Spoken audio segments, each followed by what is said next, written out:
Hello gents, so I'm back again with another Ford Fiesta. This is a 1.6 diesel TDCI. It's a Mark 6.5, so 2006 plate. And today I'm just carrying out a service, and I thought, I might as well do a video to show you what's involved in the bits which I'm actually swapping out. So I've got just a oil and filter here. I've got new sump plug washer, got an air filter to change, and a pollen filter. I ain't doing the diesel filter today, but that'll be for next time it has a service.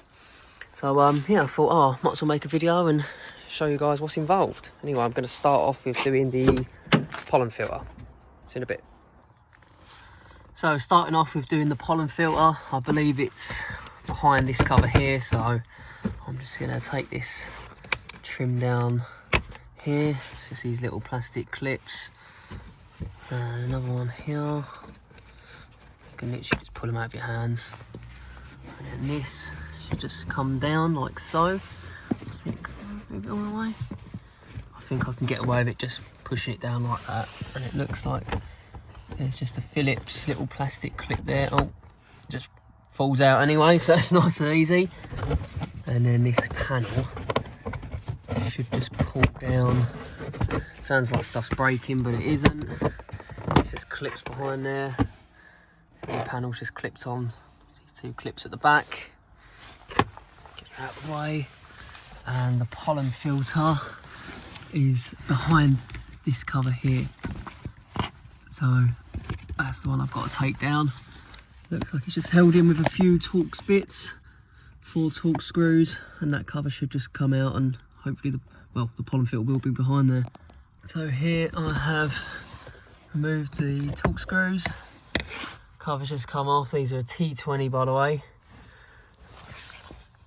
And there's the pollen filter in there. So just grab that, pull it out. It's easy to make note of the airflow when you pull these out. It'll have arrows there for the airflow, so just take that into, or just note that down for when putting the new one in. Let's grab the new one. So here's the new pollen filter. As you can see, this one also has the arrows for airflow. And this is a Crossland one. This one's a bit better. This is an activated carbon one, so hopefully it helps reduces bad smells getting in the car. This other one was just a cheapy one, but it doesn't look that dirty. But anyway, let's put this in. So it's literally just the same as taking it out. Just put it up and in there, slide it in, and then put the cover back on. Easy peasy.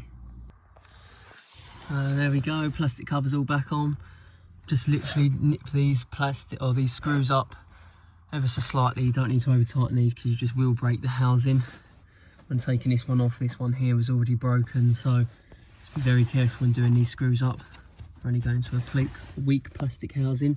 But anyway, now that's back on, I'm just going to put this side cover back on here and then just pop this back up. Been putting this cover back on, I've just put it in the rear like so, and then push it up to the hole there to put that this little clip in. With these little clips, I've just noticed it's you just push the inner bit back, screw part, and then you just pop it in, push it in like that. Designed to be screwed out, but it's just easy just to pull it in and out. To pop this back up, and that's it. Push that back up, just push the clips in, and that's how to do the pollen filter. Easy peasy. Now I'm going to go ahead and loosen off the oil filter before I take the sump plug out to drain the oil. And so all it is, it's nice and easy just to get this top cover off to get to the oil filter. Just going to pull that out the way. There's a plug here that needs undoing. Just lift up this little tab and the plug should just come out like so. And it's held just with a little clip there. Just undo this Jubilee clip with a flat blade screwdriver, and then there's one more pipe holding onto the PCV valve there. So I'm just going to undo this clamp now. So now the Jubilee clip's loose, and I've just pushed that tab down, and this pipe's come off PCV part there, and it just, the whole cover sort of just lifts up and out, so pull that off. It's held in with a clip under here. I'll pull it up and show you guys. Oh, and there is a clip here as well, also, just for the intake. So you just push his clip down and get that pipe out of there.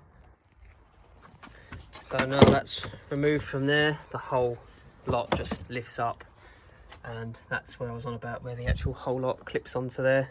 So you just have to pull up and the whole lot comes off. And now you can see got good access to the oil filter. Now to crack the oil filter off, it's just a 27mm socket. I've just got a 1/2 inch extension, and it's as easy as that. I'll just take it off, I'll crack it off slowly. And what this does, it will allow air to get into the oil filter housing, and then the oil will drain back from this housing back into the sump. You take it off nice and slowly, otherwise oil just goes everywhere. So that'll start draining back into the sump now, as much as I want to go. And now I'm going to go ahead and undo the sump plug. So now we're underneath the vehicle. I want to go ahead and undo that sump plug there. That's a 21mm, and all I'm using is a long 3/8 ratchet 21mm socket. Get on there and crack that off. Like so.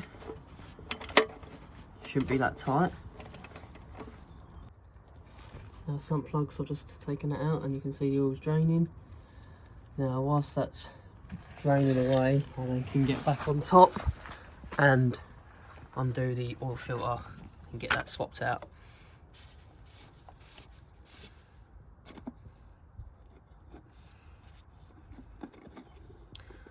Get out slowly. And there it is. If you was just to pull this out straight away without letting some of the oil drain back, it just gushes everywhere. As you can see, I've lost a little bit, but that would make a huge puddle underneath the car of oil. So best take it out slowly. So all I do here is I've just pulled the oil filter out, and now it's just to get this O-ring off around the oil filter cap. And all I use is just a little pick to get up and under there and get that O-ring off. So when putting the new O-ring back on, as you can see, it's a square O-ring. And what that is, that's designed for one of the corners of that square is to sit in this ridge here, just above my thumb. It isn't like a normal circular O-ring, it's a square one. So you want one of these, the corner of that, to sit in the oil filter cap. You don't want it twisted or anything, because then that will cause oil leaks when the engine's started. So just get it in there and make sure none of it's twisted. And there we go, that's the new O-ring fitted. As you can see, none of it's twisted. So definitely keep an eye on that. And all it would need now is just the new filter to just sit in the housing, and you just sort of push it down until it clicks. I need 2 hands to do this because I'm filming on my phone. So now the filter's clicked into place. Before I put it in the car, I'm just going to lube up this seal here and the seal on top there. You can use some old engine oil or just some new engine oil if you just like lube this up so it doesn't bind up when screwing it in. And I'm going to torque this up to 25Nm, might as well, because it says it on the top there. You can just screw these in and tighten them up. Don't over tighten them, because you can crack the actual plastic. Or next time you come to undo it, it'd be really hard to get undone if you over tighten it. So you can just screw them in and then just nip them up. But I might as well torque it, as it says there, 25Nm.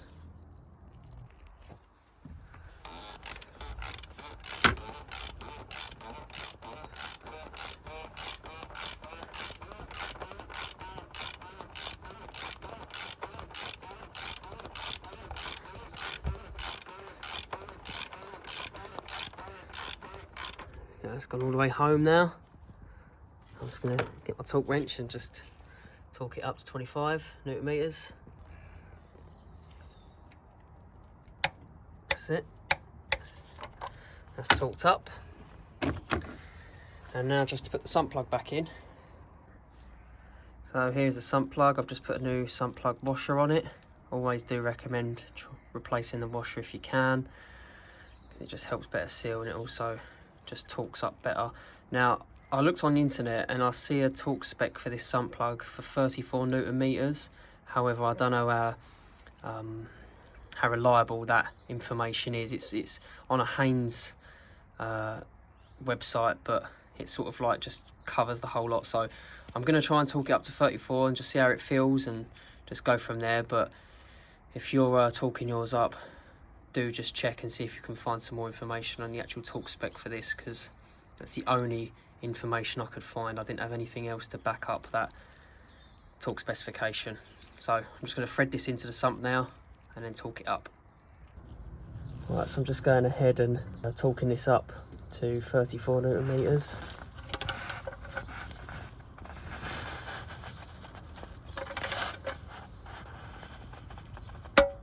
And there we go, it's torqued up, so that feels good to me. So yeah, now just to get on top and renew the air filter now. Right, so once I've got, or while I've got this top cover off, I might as well go ahead and change the air filter. And all it is some, I believe these are T30, let me have a look, yeah, T30 torque screws. It's just 4 screws, and then this top section will come off and it'll allow me to take the air filter out. So there, the top section's out, and the air filter's just sat in like so. Just pull it out. You can see it well needed changing, it's well dirty in there, so the new air filter just to go in there. If there's any leaves or debris in there, I'll just suggest just banging it out or just sucking any leaves and dust and that out there. So anyway, let's get the new air filter. Alright, so just putting the new air filter in, it literally just sits in like so. Yeah. Right, so there's the new air filter just sat in there. Just pushes in, and all required is just the top cover just to sit on top like so, and just do these screws up. It's nice and easy. Right, now the filters have been changed, it's just time to put the top cover back on, and I find just spraying a bit of silicone spray in there on these little balls here, so it just slots in the mounts nice and easy. Just means just putting it back on, popping it all back on. Right, so now the top cover's on, obviously put the airflow meter back on, plug back in, tighten up the Jubilee clip and make sure this pipe goes back into the PCV valve. And once it's all pushed down nicely, it's just simply now's the time to be putting engine oil in.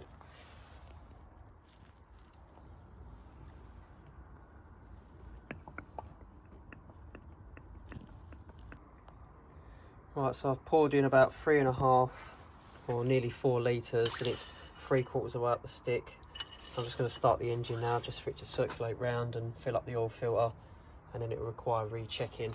This vehicle is on a bit of a slope, so I'm going to do the final check and park it on some level ground. As you can see there, it's on a slope, so if you are checking your oil, make sure you're on nice level ground. Anyway, let's start it up.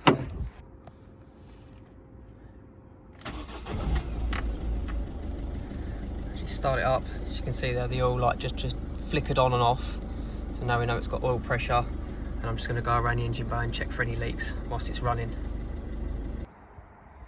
So after parking on level ground and doing the final oil check, I just had to add like another 300ml, 400ml, something like that. So now the engine oil's to the correct level, and when starting it up, obviously just check around the oil filter housing and the sump for any leaks when it's running.